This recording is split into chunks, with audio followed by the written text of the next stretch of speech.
Everyone, good afternoon সবাইকে। আর সাথে হরে কৃষ্ণ। তো সকলেই জানো গতকাল এবং পরশু 2 দিনই ছিল জন্মাষ্টমী।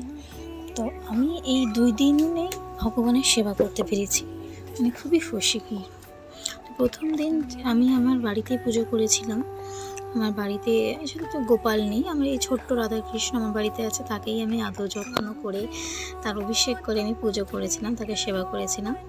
আর দ্বিতীয় দিন আমার মায়ের বাড়িতে করেছিলাম, যেহেতু আমার মায়ের শরীরটা ভালো ছিল না আর আমার বোনেরাও খুব ছোট, তাদের পক্ষে এত কিছু করা সম্ভব ছিল না, তাই মায়ের বাড়িতে এসে গোপালের পুজোটা আমি করলাম।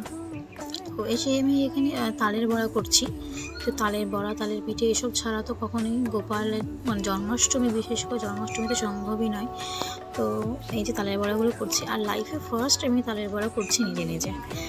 মানে কী আর বলবো, এক্সাইটমেন্ট ছিলাম। আর ফার্স্ট তালের বড়া করা আর ফার্স্ট পুজোর জোগাড় করা, এই কাজটাই, জন্মাষ্টমীটাও আমার জীবনে প্রথম। এর আগে আমি করিনি, এইবারই প্রথম করলাম। আর এইদিকে আমি তালের বড়ার করার আগে লুচি করে রেখেছিলাম। যে লুচিগুলো সম্পূর্ণটাই নিজে হাতে করেছি। মা শুধু আমাকে তালের পাতটা বের করে দিয়েছিল, বাদ বাকি সবই নিজের হাতে করেছি, কারণ মা এত কিছু করার অবস্থা ছিল না।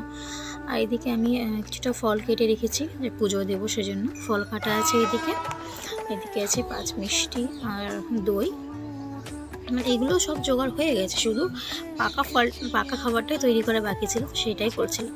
তো এদিকে তালের বড়া আমার হচ্ছে, কিছুটা করিয়েছি, কিছুটা হচ্ছে, আর একটুখানি আছে।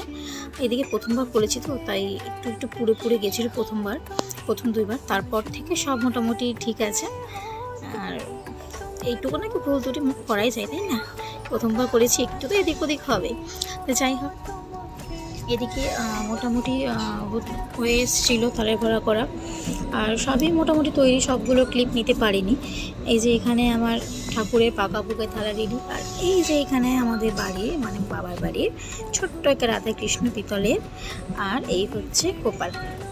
আমার বাড়িতে সেম এই রাধাকৃষ্ণই আছে, এখনও গোপাল নিইনি। এদিকে ঠাকুরের খাবার যে তালের বড়া, সুজি, লুচি, পায়েস, আর এদিকে আছে করে রেখেছিলাম, যে দেখালাম আগে, মিষ্টি 5 রকম মিষ্টি, দই, আর এই যে বিভিন্ন ফল। যেটুকু হয়েছে, বাবাও বাড়িতে ছিল না সেদিন, মাও শরীর খারাপ, বোন একা বাড়িতে কিছু করতে পারছে না, আমাকেই সবটা জোগাড় করতে হলো। তো আমার গোপাল, রাধাকৃষ্ণ সকলের পুজো দেওয়া শেষ মুহূর্তে একটু তাদেরকেও ক্যামেরাবন্দি করে নিয়েছি আমি। তো আমার বাড়িতেও গোপাল নেই, এখন নেওয়া সম্ভব হচ্ছে না, কেন আমার মেয়ে ছোটো, যেহেতু সংসারে আছি, সংসারের কাজ করে মেয়েকে নিয়ে হিমশিম খেয়ে যাচ্ছি। আমার বাড়ি যে রাধাকৃষ্ণ ছিল তাকে আমি পুজো করেছি, আর খুব ইচ্ছে ছিল যে আমি নিজে হাতে রান্না করে ঠাকুরকে দেবো, কিন্তু আমার বাড়িতে যখন পুজো করলাম সেই দিন সম্ভব হয়নি। তাই তার পরের দিন ঠাকুর আমাকে সেই সুযোগটা করে দিলেন যে আমি নিজে হাতে রান্না করে যাতে তাকে খাওয়াতে পারি, তার সেবা করতে পারি। তো বোধহয় ভগবান খুশি হয়ে পরের দিনটা আমাকে সুযোগ করে দিয়েছিলেন। তো এই যে পুজোর পরে একটুখানি ছবি তুলছি, তো খুব খুশি ছিলাম, বললাম যে সেই জন্য একটু ছবি তুলে, আর মাকেও বললাম পুজো করানো তো কি ছবি তুলে না হয়েছে সেটা অবশ্যই জানো, আর একবার হরে কৃষ্ণ প্লিজ বলেছ। বাই।